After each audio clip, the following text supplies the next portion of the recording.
Hello, and welcome to another episode of FundHub Radio. Today, I am joined by Fennville Elementary School in Fennville, Michigan, with our great volunteer from there, Nicole. Welcome, Nicole. Thank you so much for joining us today. Yes, thank you for having me. Awesome. So we're going to start off here by having Nicole tell us a little bit about Fennville Elementary, what makes them unique, and a little bit about her volunteer role within Fennville Elementary. So why don't you go ahead and tell us a little bit about Fennville, a little bit about their enrollment, things like that, and what type of school you guys are. Yeah, so Fennville is a relatively small school. We have a little under 100 per class. And it's a very diverse population, which makes it just a great place to be. I have two kids now in the school, and so I am there volunteering as often as I can with the PTO. Last year I was treasurer. This year I'm now the president. And we really try to give back to these students as much as we can. And to the teachers. We have some amazing teachers in our district. That's awesome. And then what did you say that Fennville, I know you're like a diverse group. You're a public school, correct? Correct. And I think we maybe noted down here that you guys are Title I. Is that true? Yep, correct. Okay. So Title I meaning that, more than half, or what was the stat is our free and reduced lunch, I believe. Yep, and in our district, we actually get all students get free breakfast and lunch. So okay, awesome. No matter your income. Gotcha. I just like to see that because, sometimes those schools our viewers, and we've heard from other people within those kind of communities that it's hard for them to fundraise. So we just like to make that showcase that so that way, we help schools of all different kinds, and it is possible for them to do a fundraiser of this kind. So we just like to, highlight that. So you've been involved in the community at Fennville and the volunteer group for several years, it sounds like. Do you know how you guys used to fundraise before Get Moving? Yeah, so we do a lot of fundraisers, and we had to take a break because of COVID.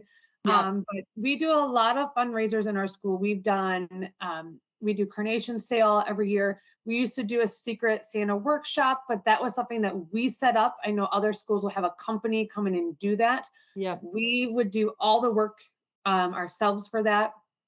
We also do popcorn on every Friday for students if they want to buy a bag of popcorn, and kindergarten handprints, which is a very special memory. A lot of parents, have older kids now, and they say that they still have their kids' handprints. So a lot of really cool things, a lot of fun things that the students look forward to, but also not a lot of things that necessarily make a lot of money, especially that profit to work ratio.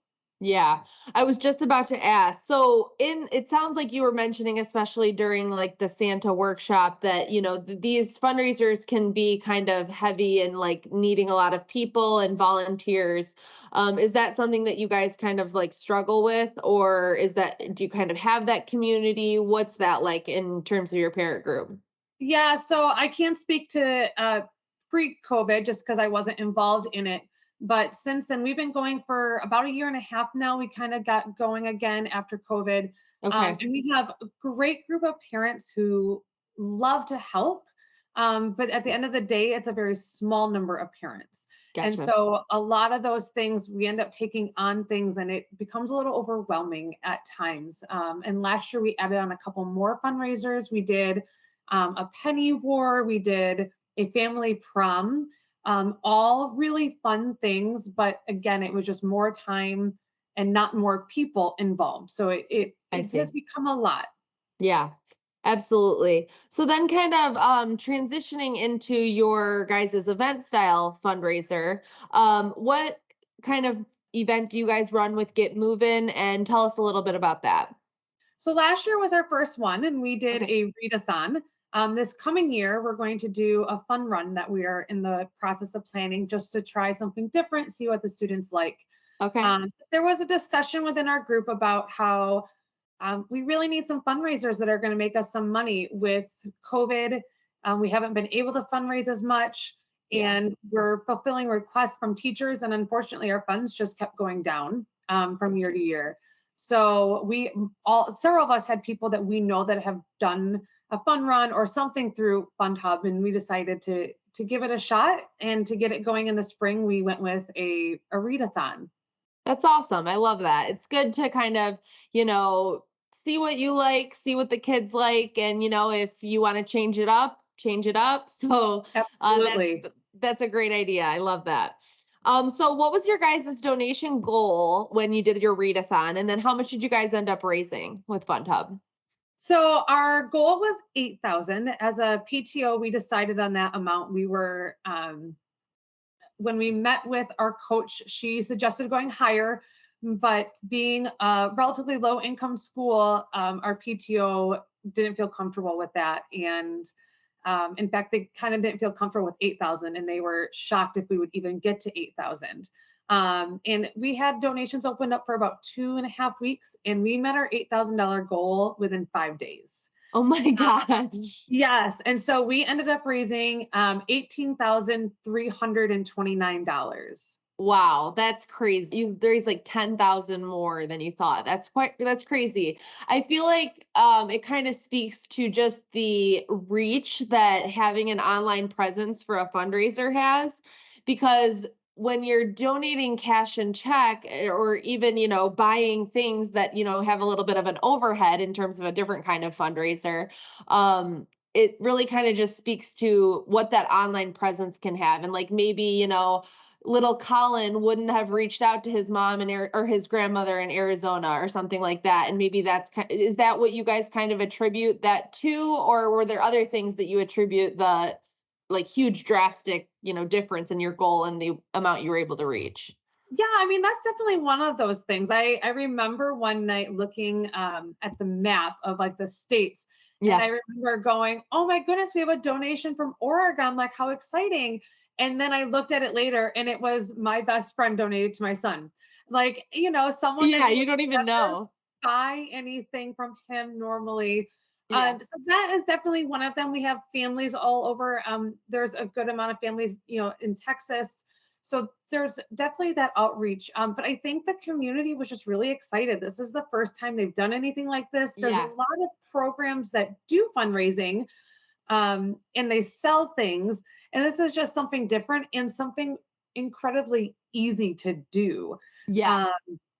So I think all those factors really helped us really succeed. In a couple of the other interviews I did too, they were just saying too how like you almost like don't have that excuse of like, oh, like I'll get it to you later. Like you're like, nope, open up your phone right now, just click donate. That's all you gotta do, Yes. So when everybody has that like technology availability now these days, and just, like you said, just being able to the ease of use kind of thing.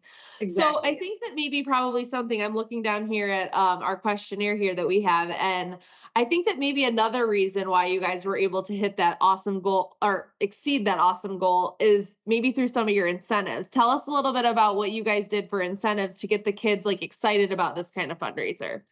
Yeah, so because of the demographic of our school, we participate in one school, one book, meaning that all the students get a book to read through the month of March, and they get a calendar sent home with them, and they have certain pages to read every night. So we try to piggyback on that for our theme, and incorporate that as much as we could in with our incentives. So we had a lot of incentives for students. So we had a display on our wall to keep track, and it again went with the theme of the book. But then students got their names on books when they reached their goal of $100. And then they got their names on stars when they were superstars of $200. And I love setting those up and seeing the students look at it and finding their names. And they were just so excited. And it was right by the cafeteria, so everyone walked by it every day. We also did, we had a donation from a local ice cream place at the beginning of the year, and they donated quite a bit to us. So we did, if we reached our goal of 8,000, the entire school would then get the ice cream. So that was exciting for them. We also had our principal and vice principal, if we reached 4,000, participate in an ice cream eating contest. That was a lot of fun, especially because the assistant principal is my husband. So it was fun to make him, it was fun to make him do something like that. Yeah. We also had a goal of, I believe, if we reached like 12,000, the superintendent would do something, and we didn't say what it was, but we ended up having an assembly where the Outdoor Discovery Center by us, it's an educational program, they brought in animals, and the superintendent was blindfolded and they put animals on him, but they didn't tell him. So they told him, like, it's cold, we're going to put a scarf on you, but it was a snake. Oh my Um, gosh. and the kids loved it. And the other one that we did was, we had the principal and assistant principal dress up as animals for a day. Um, and even like my husband was out there directing traffic in the morning in his cow costume, and it was it was fantastic. So we did those. We also did popcorn. We do popcorn every Friday. We did free popcorn coupons for the rest of the year for the top Cool. earner in every grade. So it was fun for them to get that little coupon. And we did a pizza party for the first class to 50% registered. So a lot of things to kind of keep them excited about it. Yeah, that's awesome. And I think that I've almost, in every podcast interview that I've done, I think almost all of them have mentioned some experience-based incentives. And we really like to stress that at Get Moving because they're relatively cheap or free. Yep. And the kids are going to remember it so much more than like a little trinket or, toy that you send home with them. So I think that it's like a win-win. They're going to remember it until they're adults. Like they're going to be like, remember when, we got our vice principal, in the parking lot with a cow costume, like it's just like those funny things that you're always going to remember. And then also, you don't have to spend money on it. So you're able to keep more. So that's awesome. I loved hearing about that. What would you say that your favorite part about your Get Moving fundraiser is? From the organizational side of it, it was just the ease of it. Again, having done so many fundraisers and not made a ton of money, but put a lot of work into it. For our readathon, I was the one who kind of took it on, and I did most of the work on my own. I know for our fun run coming up, we'll have more parents involved, but it was easy to do. And I loved that. That's awesome. I'm really glad to hear that. Obviously, ease of use is one of the things that we strive for at Get Moving, and we try to make those like little enhancements, and feedback from our chair people is super important. So that way, each year you guys have something new to look forward to that makes your fundraiser a little bit easier. When you guys were able to like surpass that goal, what were you like? It says right here that when you surpassed your fundraising goal in 4 days.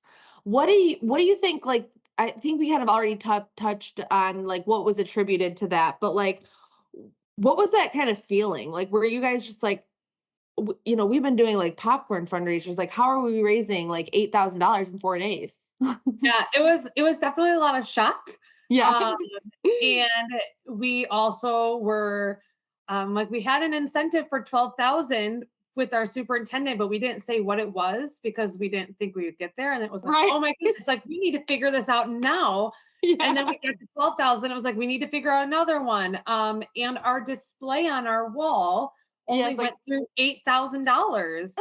And I think there was like even a snow day on Friday. So it was up for like 2 days, and we're like, oh my gosh, we have to redo this. So it was a lot of shock and a lot of figuring things out, but all good and all wonderful. That's awesome. Well, we're kind of getting close here to the end, so I'm going to get ready to wrap up. But I just was wondering if you had any advice to a school, maybe a Title I school, or maybe just a school in more of a little bit of a low income area, or even just a school in general that's thinking about doing an a-thon style fundraiser. It sounds like your first one was really, not that long ago. So what kind of advice would you give to those kind of parents or parent groups that are thinking about maybe doing an a-thon style fundraiser? Yeah, I definitely think it's worth it to try it. We were definitely a little apprehensive about it, and we kind of went in with a low goal. And the amount of work that we did, especially when you're in a small school, you just don't have as many parents. Right. And so it was wonderful. And for us to have that fee waived the first time, there was no risk involved. There was no way for us to lose money. And even when we look at how much we spent on the event, which wasn't that much, I mean, we still walked away with over $17,000. Yeah. And so it's definitely, it's worth a shot. Reach out to other people who have done it. My friend's school does it, and so I was able to ask her questions about how they do it. But it's fun, like, to get the students excited. It's something different, and they are going to really enjoy it. Awesome. Well, thank you so much, Nicole, for joining me today. I was so excited to hear about Fennville Elementary. It's so cool for me to be able to interview all these different schools and hear, the unique things that they do to make their fundraiser special. So I want to thank you on behalf of Get Moving. And I also want to thank you on behalf of the Fennville community, because I know that they're really lucky to have you and someone that's willing to, take a chance and get them a fundraiser, that can possibly, blow their goal out of the water. So thank you so much for joining us today. And thank you also to our viewers and listeners for joining us today for another episode of FundHub Radio. And make sure you guys tune in to our next episode for more fundraising tips, tricks, and laughs. See you guys.